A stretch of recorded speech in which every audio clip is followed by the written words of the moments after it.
નમસ્તે વિદ્યાર્થી મિત્રો, ધોરણ 10 27 તારીખે તમારે ગુજરાતીનું બોર્ડનું પેપર છે. ખૂબ જ સરસ માર્ક્સ આવશે. સાથે સાથે ગણિત છે, અંગ્રેજી છે, વિજ્ઞાન છે, સામાજિક વિજ્ઞાન છે, most important chapter one short revision એનામાંથી જ તમારી પરીક્ષામાં પૂછાશે. બરાબર. આજે આપણે શું જોવાના છીએ? ધોરણ 10 ગુજરાતી જોડકા જોડો. આજે આપણે પદ્ય વિભાગ એના જોઈ લીધા હતા. આજે આપણે વિદ્યાર્થી મિત્રો ગદ્ય વિભાગના જોડકા જોઈશું.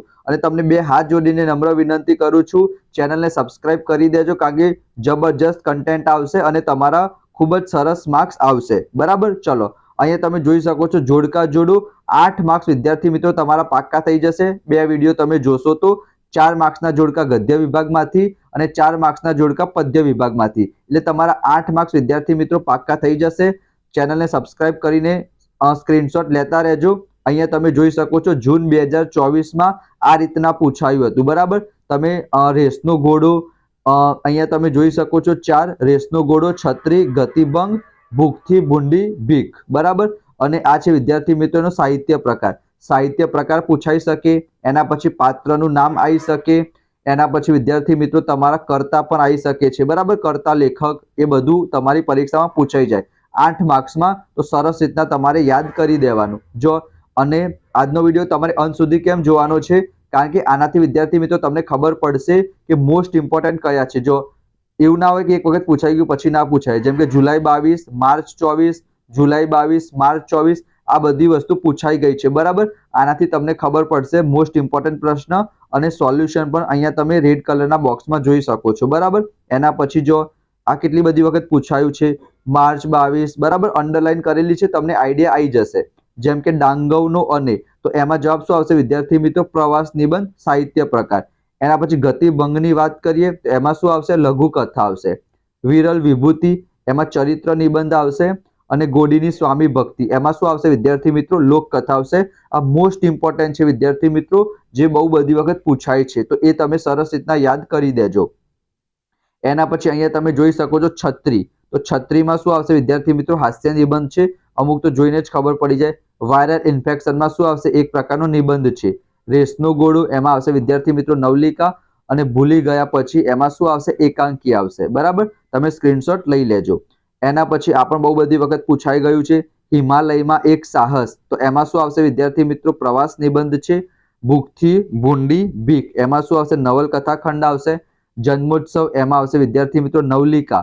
અને ચોપડા અને ઇન્દ્રજાર, એમાં શું આવશે વિદ્યાર્થી મિત્રો? આત્મકથા ખંડ આવશે. બરાબર. પ્રવાસ નિબંધ, હાસ્ય નિબંધ, એમાં કન્ફ્યુઝ ના થઈ જાય. બરાબર. તો સરસ રીતના તમે યાદ કરી લેજો. એના પછી અહીંયા તમે જો અમુક વખતે આ પણ પૂછાય છે, જેમ કે માણેક, તો એ કયા ચેપ્ટરમાં આવે છે વિદ્યાર્થી મિત્રો? તમને ખબર પડવી જોઈએ કે જન્મોત્સવમાં.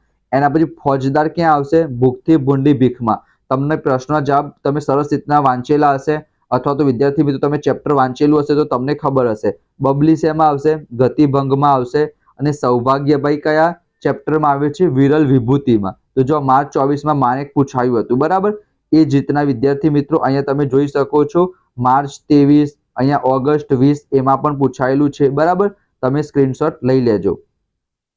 એના પછી અહીંયા પણ તમે જોઈ શકો છો બહુ આનંદ થયો તને આમ ખડતલ જોઈને, તો એવું નરેને કીધું હતું. પણ તાવમાં તો હું એને નહીં જ મોકલું, એ કોને કીધું હતું? કારુએ કીધું હતું. છોકરાઓ, હું પૂછું તેનો જવાબ આપશો, એવું કોને કીધું હતું? સંતે કીધું હતું. બરાબર. તો અમુક વખતે આ રીતના પણ તમારી પરીક્ષામાં પૂછાતું હોય છે. ઓગસ્ટ 20માં પૂછાયું હતું. બરાબર.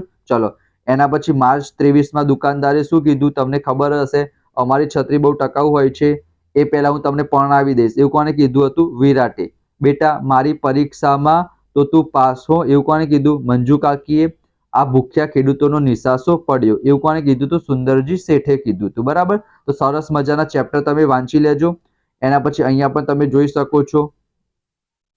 એના પછી માર્ચ 23માં શું પૂછાયું હતું? જીવલો. તો હાઉકારના પોયરાને આપદાની પડવી જોઈએ, એવું કોને કીધું હતું? જીવલાએ કીધું હતું. ચાલ બદમાશ ક્યાંનો, એવું કોને કીધું હતું? વિનુ કાકાએ. બરાબર. આમ ગાંડાની માફક અઠવાડિયા શું ખાય છે, એવું કોને કીધું હતું? ડુંગરે કીધું હતું. અને ડુંગરની પત્નીએ શું કીધું હતું? કઈ કીધું હતું? આનામાંથી તો કઈ નતું કીધું ડુંગરની પત્નીએ. બરાબર. એક એક્સ્ટ્રા ઓપ્શન પણ તમને આપેલો હોય, અહીંયા તમે જોઈ શકો છો. બરાબર. એના પછી અહીંયા છે મનીષા. બરાબર. આ રીતના પણ તમારી પરીક્ષામાં પૂછાય કે મનીષા કયા ચેપ્ટરમાં આવે છે, તો ભૂલી ગયા પછીમાં. રણછોડભાઈ અને શંકરદા એ ભૂખથી ભૂંડી ભીખમાં આવશે. મુખિયાજી ક્યાં આવશે, જન્મોત્સવમાં. અને રાની પરજ ચોપડાની ઇન્દ્રજાળમાં. તો બરાબર આ રીતના ચેપ્ટરમાંથી તમારું કોઈ પાત્ર પણ તમારી પરીક્ષામાં પૂછાઈ શકે છે. જેમ કે જગદીશભાઈ ક્યાં આવશે, ડાંગવનો અને ભીખલો આવશે ચોપડાની ઇન્દ્રજાળમાં. યશ આવશે રેસના ઘોડામાં. અને જયાવતી શેઠાણી ક્યાં આવશે, જન્મોત્સવમાં આવશે. બરાબર. તો આ રીતના પણ તમે કરી દેજો. અહીંયા પણ તમે વિદ્યાર્થી મિત્રો જોઈ શકો છો, સ્ક્રીનશોટ લઈ લેજો. બરાબર. આજે છેલ્લા 3-4 આપ્યા એ તમારા પાત્રના જ છે. બરાબર. તમારે શું કરવાનું છે, આની પીડીએફ જોતી હોય વિદ્યાર્થી મિત્રો તમારે, તો ડિસ્ક્રિપ્શનમાં વોટ્સઅપના ગ્રુપની લિંક હશે, એમાં વિદ્યાર્થી મિત્રો તમે જોડાઈ જજો. આની પીડીએફ હું ત્યાં શેર કરી દઈશ. એના પહેલા વિદ્યાર્થી મિત્રો નમ્ર વિનંતી કરીશ કે સબસ્ક્રાઇબ કરજો, કારણ કે વ્યાકરણ છે, મોટા પ્રશ્નો છે, વિચાર વિસ્તાર છે, નિબંધ છે, એ પણ હું તમારી સાથે શેર કરીશ. સોલ્યુશન સાથે ગણિત છે, વિજ્ઞાન છે, સામાજિક વિજ્ઞાન છે, એમાં કંઈ ના આવડતું હોય તો મને કમેન્ટમાં જણાવો. 1 શોટ રિવિઝન આપણે બનાવેલા છે, બધા વિડીયો જોઈ લેજો. મળીશું આપણે નેક્સ્ટ વિડીયોમાં. ત્યાં સુધી જય Shri Krishna, Radhe Krishna. Thank you so much.